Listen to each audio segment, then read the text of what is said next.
अभंग की रचना तत्काल बड़ा ऊंचा कवित्व प्रकाशित हुआ था श्री तुकाराम जी के हृदय में। उन्होंने लिखा कि मैं कोई ऐसी महान उच्च जाति का नहीं हूं कि मुझे जाति पक्ष देखकर भगवान ने कृपा की हो, न मैं धनी हूं कि मुझे धनी देखकर कृपा की, न मैं विद्वान हूं कि विद्वान देखकर कृपा की। वो सहज कृपालु हैं पर कृपा की हम पर वो कृपा का शब्द समझिए भारी प्रतिकूलता। हम पर कृपा की, पर कृपा का शब्द यहाँ दुलार नहीं है, या भारी प्रतिकूलता है। वैसे तो मैं बिल्कुल अपने विषय में नहीं बोलना चाहता था, पर आप संत जनों ने, भक्त जनों ने आग्रह किया तो मैं अपनी बात बता रहा हूं। श्री तुकाराम जी कहते हैं, तुकाराम जी ने कहा वैसे तो अपने विषय में बोलने में बड़ा संकोच होता है किसी को भी हो, पर आप संतों का आदेश है कि आपको ऐसी ऊंची दशा कैसे प्राप्त हुई, तो सुनो हमारे ऊपर पांडुरंगा की कृपा हुई। पहली, मेरा जन्म आप लिख रहे हैं चतुर्वर्ण में हुआ। मुझे व्यवसाय मिला व्यापार का, लेकिन पांडुरंगा जब अपने में लगाना चाहता है तो व्यापार सफल कैसे हो सकता है? असफल हो गया व्यापार। सारी संपत्ति हमारी जाती रही, घाटा ही घाटा व्यापार में। हमारे कुल से विठ्ठल भगवान की उपासना होती रही। कुल में परंपरा चली आ रही थी कि हमारे कुलदेव पांडुरंगा विठ्ठल भगवान। ध्यान से सुनना, चतुर्वर्ण में हमारा जन्म हुआ, व्यापार किया गया, व्यापार में घाटा ही घाटा। ऐसी परिस्थिति आई, माता पिता का स्वर्गवास हो गया, बहुत दुख मिला, ना खाने को, ना व्यापार चला, माता पिता ऊपर से पधार गए, अकाल पड़ गया। जो घर में बचा हुआ अन्न था कुछ दिनों में खत्म हो गया, बाहर से आने का कोई गुंजाइश ही नहीं रह गई, सब स्वाहा। जो हम पिता माता की बनाई हुई प्रतिष्ठा थी वो भी धूल धूसरित हो गई। यहां तक कि मेरे परिवार को अन्न के लिए तड़प तड़प कर प्राण त्यागना पड़ा। खुद आपने लिखा, हर तरह से चारों तरफ मुझे अंधेरा ही अंधेरा, कष्ट ही कष्ट। आपको स्थिति कैसे प्राप्त हुई? आप वर्णन। मुझे अपने ऊपर लज्जा आने लगी कि ना पत्नी को अन्न दे सका, ना परिवार को पाल सका। क्या जीवन मेरा! बड़ा हृदय में दाह हुआ, सब कुछ नष्ट भ्रष्ट हो गया। ये जिस पर मैं कृपा करता हूं ये लीला। ऐसी हालत में अब कुछ नहीं बचा, तो विठ्ठल भगवान का मंदिर जो टूटा हुआ पड़ा था उसमें जो सेवा हो रही थी उसमें लग गया जाकर के, जीर्णोद्धार। उसमें रात दिन खूब शरीर को मेहनत करके परिश्रम करके सेवा करता और कुछ वहां से नहीं लेता, बस सेवा ही सेवा, खाने को भी नहीं। मन में उमंग आई, पहली बार की एकादशी व्रत रहूंगा। प्रारंभ की बात बता रहे हैं जहां से स्थिति भगवदाकार बनती है। मन में आया कि बाद से एकादशी रहा करूंगा। अब एकादशी तो है ही, क्योंकि कुछ घर में है ही नहीं, तो पर एकादशी व्रत रहने का भजन में मन नहीं रमता था, क्योंकि अभ्यास ही नहीं था। देख लीजिए इतने बड़े महापुरुष जो सदैव विमान में बैठकर भगवत धाम गए। आप लोग चिंता मत करें, आप लोग जो कहते हैं मेरा मन भजन में नहीं लगता, तो कुछ तो लगता है। श्री तुकाराम जी लिख रहे हैं, आरंभ में बिल्कुल मेरा भजन में मन नहीं लगता था, पर संतों के चरित्र पढ़ने में मन लगता। संतों के चरित्र पढ़ता और उनके वचनों को बार बार याद करता कि उन्होंने क्या कहा है। उनके वचनों से मुझे बोध होने लगा। संत वचनों पर विश्वास, संत वचनों का महत्व और उनके वचनों का बार बार मनन बहुत सुंदर साधन है। बिल्कुल उत्तम अवस्था प्राप्त करने के लिए ऐसे ही साधक को कर। संत चरित्र, भक्त चरित्र पढ़ने में बड़ा मन लगता है। उनके वचनों पर बड़ी निष्ठा, बड़ा भाव, उन्हीं के वचनों का बार बार मनन। अब मन लगने लगा कि जहां हरि कीर्तन होता है वहां पीछे जाके खड़े हो जाएं। महाराष्ट्र में प्रायः खड़े होकर कीर्तन करने की प्रथा है। आगे महापुरुष गा रहे हैं, पीछे सब मंजीरा लिए हुए, मृदंग लिए हुए खड़े गान करते हैं। तो मैं भी कीर्तनकारों के पीछे खड़ा हो जाता और जैसे वो कीर्तन का भाव प्रकट करते वैसे कीर्तन गाने की चेष्टा करता। भक्तों के चरित्र पढ़ना, संतों की बातें मनन करना और कीर्तन में उपस्थित होने से मेरा मन शुद्ध होने लगा। अब तो कीर्तन में मेरा मन बहुत लगने लगा। कीर्तन भजन करने वालों को जहां देखता तो साष्टांग दंडवत हो जाता और गिरकर उनके चरणों में प्रार्थना करता कि थोड़ा चरणामृत उतार लेने दो। तो वो मुझे चरणामृत उतारने का अवसर देते और जब मैं चरणामृत पीता तो मुझे अपार आनंद आने लगा। अब तो मेरी लज्जा चली गई। जहां संत को देखता, भक्त को देखता, कीर्तनकार को देखता, चरणों में लौट जाता और उनसे प्रार्थना करता कि आप हमको चरणामृत दे दे। वो हमारी दैन्यता देखकर चरणामृत दे देते। मैंने भगवत भजन में शरीर को घिस डाला। तुकाराम जी के रात दिन कीर्तन, रात दिन भजन।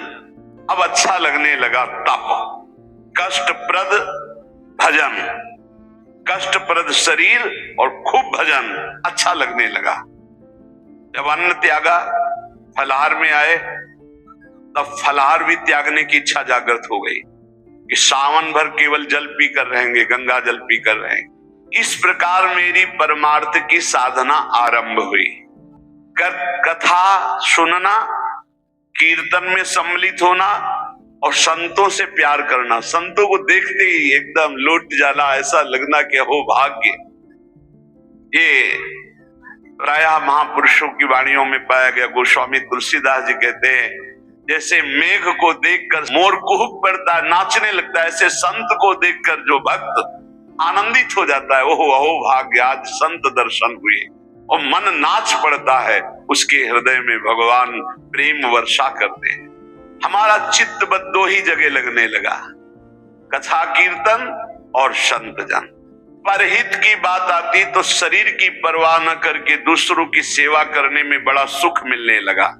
मेरी अवस्था देख करके जो मेरे स्वजन है उनको अच्छा नहीं लगा। हमारा भजन, हमारा संत प्रेम, हमारा परोपकार उनको देखी नहीं गई। भाई बंद, स्त्री, ये सब हमारा जो भाव है इसके विरुद्ध करने लगे। ग्रह प्रपंच में आसक्त जन मेरे भाव का विरोध करने लगे, मुझे निषेध करने लगे। संत दर्शन, संत सेवा, कीर्तन, भगवत कथा, ये स्वयं उनके वचन हैं।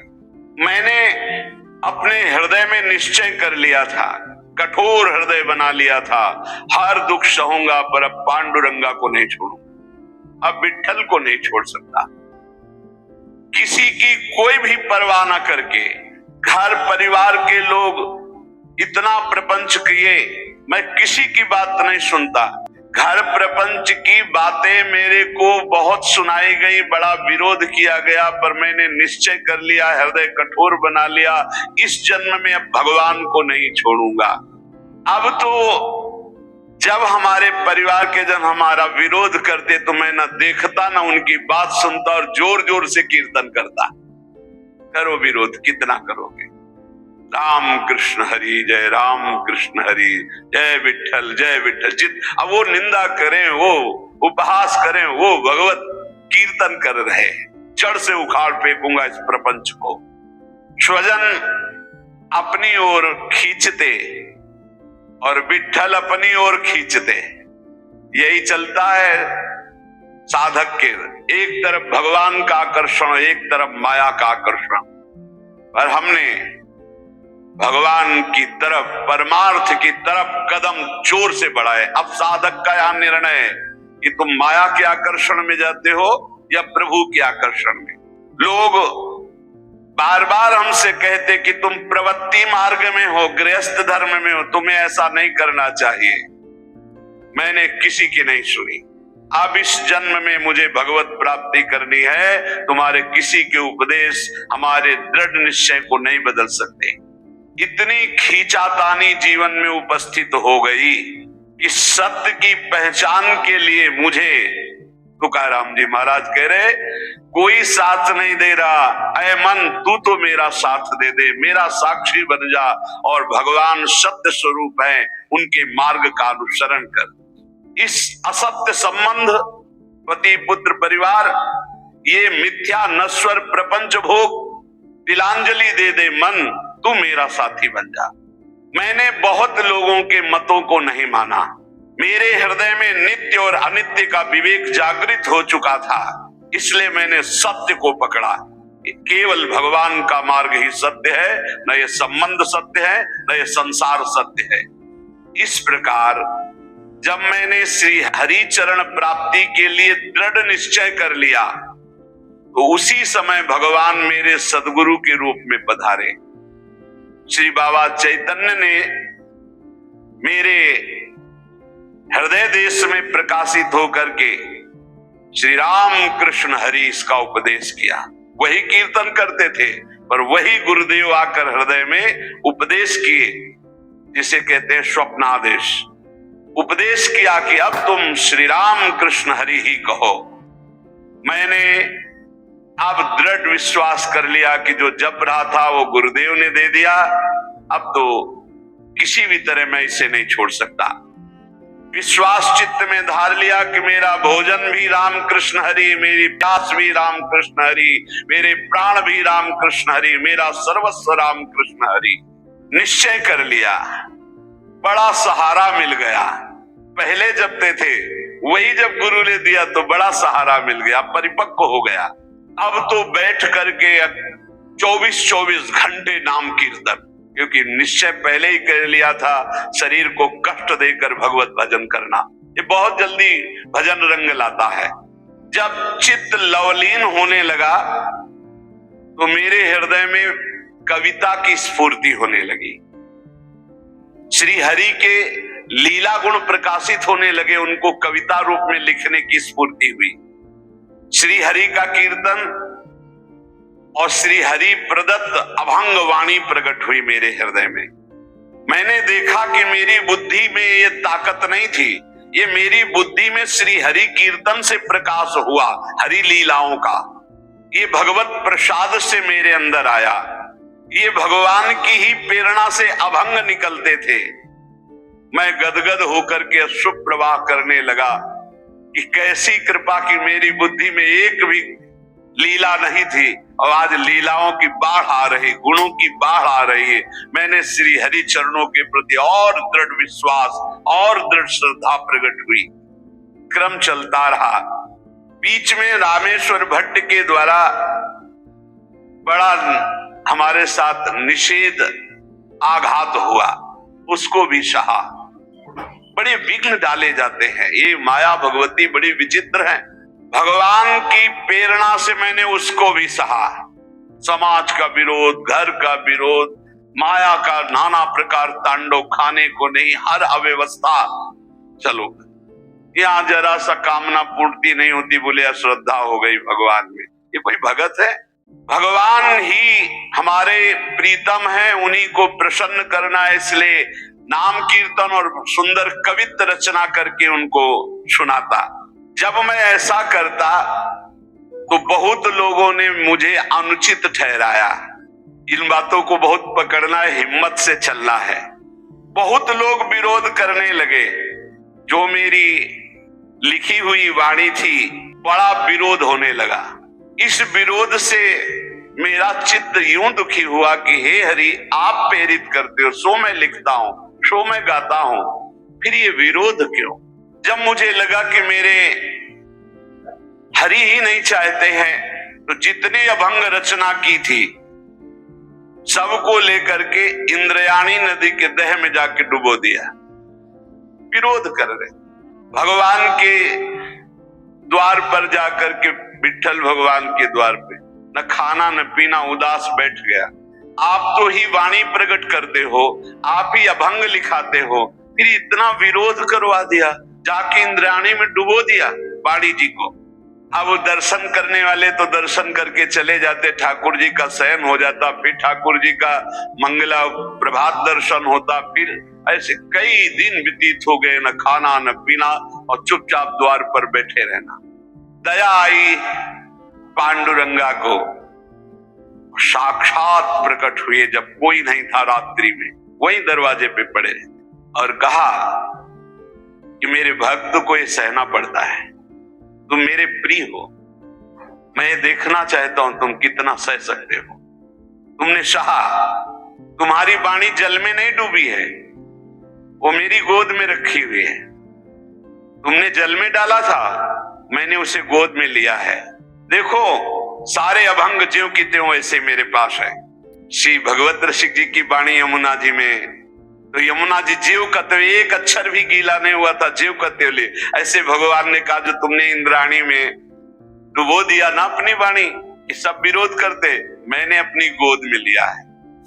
ये रहस्य रघुनाथ कर बेग न जाने कोई, सहना पड़ेगा इतने बड़े महापुरुष को भी, कितने कष्टों से ही भरा जीवन। तुकाराम जी भगवान का सगुण साक्षात्कार करके, भगवान से बात हुई, भगवान ने दर्शन दिया। उन्होंने जो अपने जीवन में कष्ट सहा, उस कष्ट से भगवान के प्रति उनकी ममता घटी नहीं, उनकी ममता बढ़ी।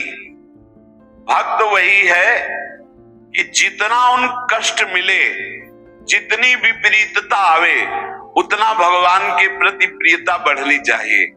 तुकाराम जी ने भगवान के जितने अभंग लिखे थे सब सुरक्षित भगवान के पास, सगुण साक्षात्कार भगवान का किया। प्रपंच से तुकाराम जी का चित्त तो वैसे ही उच्चाट हो चुका था, परमार्थ की ओर चले। परमार्थ ही परमार्थ था, पर आगे का मार्ग सूझता नहीं था कि कैसे चले, कहां चले। जब कोई भगवत मार्ग में चलता है तो एक ऐसा यात्रा का समय आता है जहां ना परमार्थ सूझता है और ना प्रपंच अच्छा लगता है। प्रपंच से चित्त उचाट और परमार्थ सूझता नहीं है। इस समय अगर उसे महापुरुषों का संग न मिले तो फिर यात्रा में बाधा पड़ जाती है। ये पकड़ लो, परमार्थ सूझता नहीं आगे और प्रपंच अच्छा नहीं लगता, बड़ी शून्याकार स्थिति होती है, ना आनंद की उमगन होती है ना ऐसा, बड़ी शून्याकार स्थिति हो। इसमें सत्संग की बहुत आवश्यकता होती, जो इस यात्रा को पार करने में साधु संग बहुत लाभप्रद होता है। जब तक प्रपंच बिल्कुल उतर नहीं जाता, परमार्थ सूझने नहीं लगता, अर्थात आनंद की अनुभूति नहीं होती, तब तक साधक को बहुत सावधान रहने की जरूरत है। मनोभूमि में जब तक वैराग्य शुद्ध प्रकट नहीं होता तो उसमें गुरुजनों के द्वारा जो बोया हुआ बीज है परमार्थ का, वो अंकुरित नहीं होता। जब ज्ञान बीज अंकुरित हो जाता है तो जीवन मुक्त होने के लिए प्रबल लालसा जगती है। अब कुछ नहीं, अब तो मैं ब्रह्मबोध प्राप्त करूंगा, तत्वबोध प्राप्त करूंगा, जीवन मुक्त हो जाऊंगा।